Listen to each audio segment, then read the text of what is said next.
最大嘅 feeling 咧就係咧綠水青山就是金山銀山。我哋一啲祖國嘅名牌，其實咧個水源啊都係嚟自呢度嘅。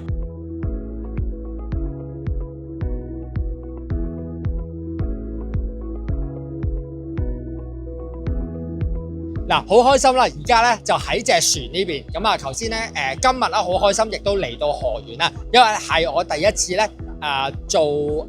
河源關於咧東江水嘅節目，咁啊亦都係好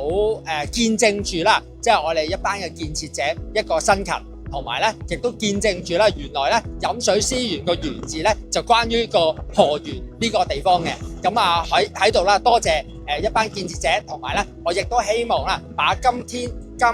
個參觀個經歷用視頻方式、用貼文方式，希望向一啲香港青少年啦，同埋外國友人咧去分享，亦都鼓勵啦一啲外國友人咧可以嚟到